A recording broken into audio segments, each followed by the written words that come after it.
Olá pessoal, começamos agora a nossa segunda aula que vai tratar sobre alguns aspectos iniciais do curso de Química. Bem, matéria é algo que tem massa e ocupa lugar no espaço. Nós sabemos também que a matéria ela pode ser encontrada em três estados físicos bem conhecidos, que é o sólido, líquido e gasoso. Bem, quando a gente pensa no estado sólido, o que nós temos microscopicamente é que as partículas, os átomos ou moléculas estão bem juntos, tendo pouco movimento. Já no líquido, essas partículas, átomos ou moléculas estão um pouco separadas. Existe uma certa mobilidade. Já no estado gasoso, as partículas, moléculas, átomos estão praticamente livres, existe uma mobilidade muito grande, né? Bem diferente dos estados líquido e do estado sólido.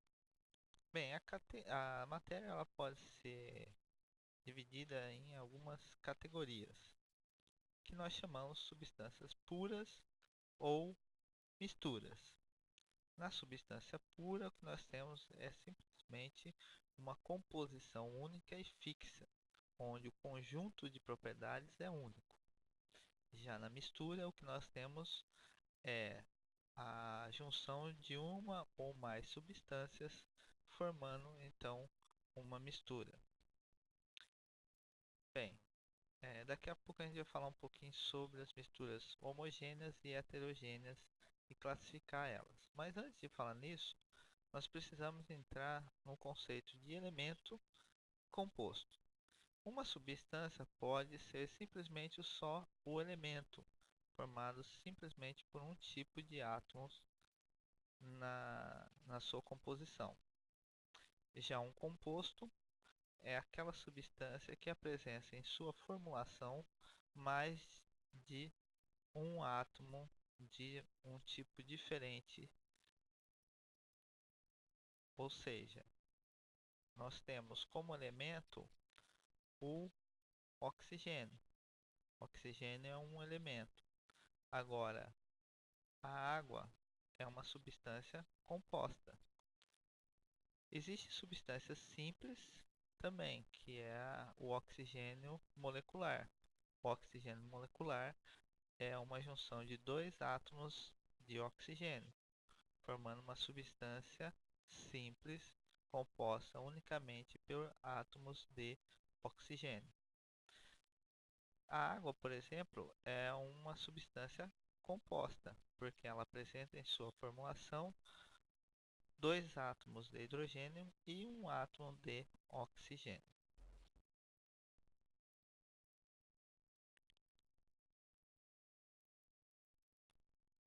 Nós temos aí alguns elementos familiares e suas abundâncias percentuais. Por exemplo, aqui nós temos o alumínio, que tem o símbolo Al e uma abundância percentual de 7,5. Cálcio, símbolo Ca, uma abundância percentual de 3,4. O ferro, simbologia Fe, aliás, 4,7. E alguns outros, por exemplo, o oxigênio, com uma quantidade relativa de 49,4%, né, por cento, ou mesmo o silício, 25,8%. São elementos extremamente importantes aí para a nossa vida. Hoje mais, né, no caso do silício, por causa do computador aí que tem como base o silício para formar os chips de computador. Bem, falando um pouquinho sobre as misturas homogêneas e heterogêneas, quando a gente tem uma mistura onde a composição não é possível visualmente ou usando um microscópio óptico identificar fases distintas, nós temos uma mistura homogênea. Por exemplo, aliança metálica, onde nós temos aí o ouro misturado com cobre ou prata. Como não há possibilidade de verificar como que está misturado o ouro com a prata ou o ouro com o cobre, né, visualmente ou usando um microscópio óptico, o que nós temos é uma mistura homogênea. Já se a gente misturar óleo com água, nós podemos visualmente identificar duas fases, uma de água e outra de óleo. Nesse caso, nós temos uma mistura heterogênea, onde sua composição varia ao longo da mistura, né? Aqui nós temos o exemplo de um latão, né, que é uma solução sólida, né, que é uma mistura de cobre e zinco. Então nós vemos aqui que é impossível verificar onde está o cobre e onde está o zinco. E aqui do outro lado nós temos um granito, que é uma mistura dos minerais feldespato, mica e quartzo.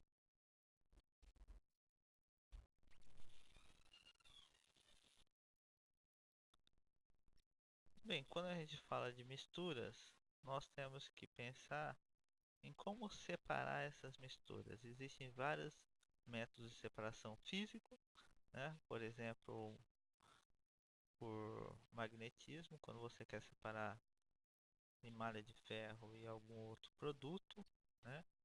Ou produtos que tenham o metal ferro na sua composição ou na sua parte da mistura e você quer separar, por exemplo, de plástico, você consegue separar usando a propriedade magnética do ferro.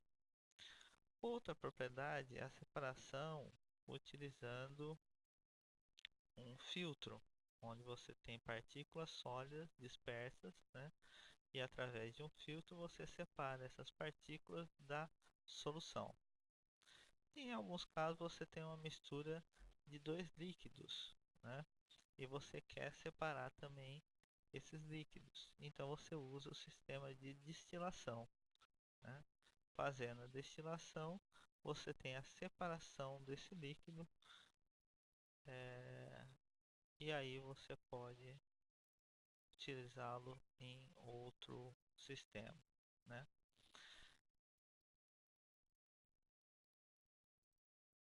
Aqui nesse nosso exemplo, o que nós temos é uma solução de sulfato de cobre dissolvido em água, né?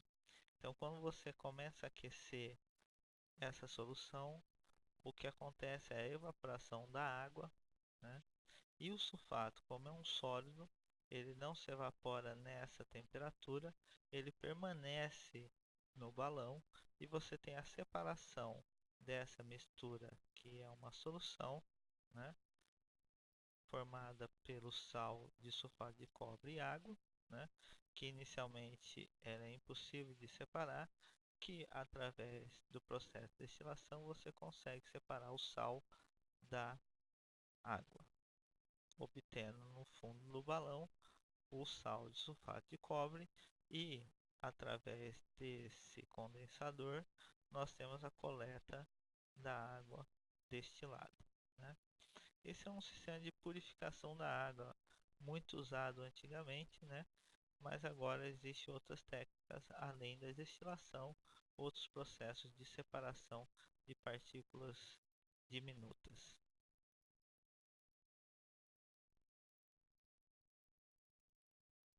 As substâncias apresentam algumas propriedades, né, que nós podemos classificá-las da maneira de ser uma propriedade química, que está relacionado intimamente à composição química da matéria, e também as propriedades físicas, que podem ser definidas tanto a propriedade química quanto as físicas como propriedade intensiva ou extensiva. Intensiva que independe da quantidade de matéria ou do volume ou da massa. Já a extensiva é uma propriedade que depende da quantidade. Por exemplo, se a gente quer medir o volume de um determinado material ou de uma determinada substância, você consegue medir esse volume e identificar se eu tenho 5 ml, 10 ml, 15 ml. Então, depende da quantidade o volume. A massa também é outra propriedade extensiva que depende da quantidade. Agora, se a gente pensar na massa específica, ou em outras palavras, da densidade do material, que nada mais é da divisão da massa ou da razão entre a massa do material pelo volume daquele material que ele ocupa, você está usando duas propriedades extensivas para determinar uma terceira propriedade que é a massa específica. Nesse caso, quando você faz uma relação entre duas propriedades extensivas, o que você obtém é uma propriedade intensiva. Então, a densidade ou a massa específica é uma propriedade intensífica, ou seja, ela não depende da quantidade da matéria. Bem, além dessas propriedades, nós temos a solubilidade também do material, que é bastante interessante. Bem, vamos fazer um exercício agora sobre a propriedade intensiva densidade. Bem, nós temos aqui o paládio, símbolo Pd, é um elemento com propriedades similares às da platina, um outro metal bastante nobre. Ele é útil para eliminar emissões nocivas produzidas por máquinas de combustão interna. Dois estudantes receberam barras cilíndricas de paládio, idênticas com os seguintes dados: massa 96,03 gramas, comprimento 10,7 centímetros e diâmetro 9,82 milímetros. Massa específica 12,02 gramas por centímetro cúbico. Essas foram informações que esses estudantes obtiveram. Aí pergunta-se: ao estudante X foi pedido que determinasse se sua barra foi feita de paládio puro. Então, para ser de paládio puro, a densidade específica do paládio que você vai calcular tem que ser igual à massa específica que ele está fornecendo. Se não for, significa que não é puro. Bem, ao estudante B, né, ao estudante Y, aliás, foi pedido que determinasse quantos gramas de álcool etílico com densidade 0,789 gramas por centímetro cúbico sua barra podia deslocar. Então, o que se pede para os seguintes estudantes é que calcule, demonstre, né, quais são os cálculos que deveriam cada um desses estudantes fazer para executar as tarefas que foram lhe atribuídas. Então, nós vamos primeiro para o item A. A estratégia aqui é: uma barra de paládio puro deve ter a massa específica de 12,02 gramas por centímetro cúbico. Para determinar a massa específica de sua barra, o estudante X necessitará de sua massa, que foi dada, e de seu volume. O volume vai ser calculado. Ela poderá calcular o volume a partir da fórmula: volume é igual a πr ao quadrado vezes o comprimento. Fazendo essa relação, nós temos aqui, ó, massa da barra 96,03 gramas, o volume da barra π, que é 314, tem o raio que foi dado o diâmetro, então o raio é metade do diâmetro, então é o diâmetro dividido por 2. Isso aqui está sendo transformado para centímetro elevado ao quadrado vezes a altura, para dar um volume em centímetro. Então a massa específica nada mais é que a divisão entre a massa pelo volume.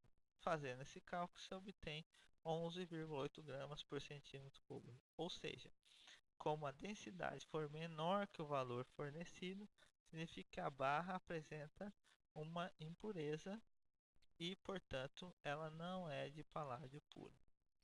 No segundo, né, a barra deve deslocar seu volume de álcool etílico. Assim, o estudante Y pode usar a massa específica do álcool para determinar a massa de sua barra. Então, a partir disso, nós fazemos o seguinte: o volume da barra é de 8,10 centímetros. Esse é o volume de álcool etílico deslocado pela barra do estudante.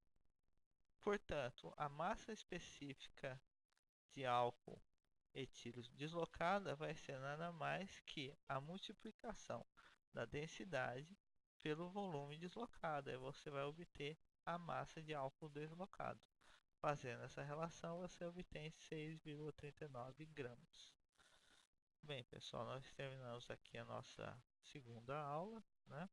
E bons estudos para vocês.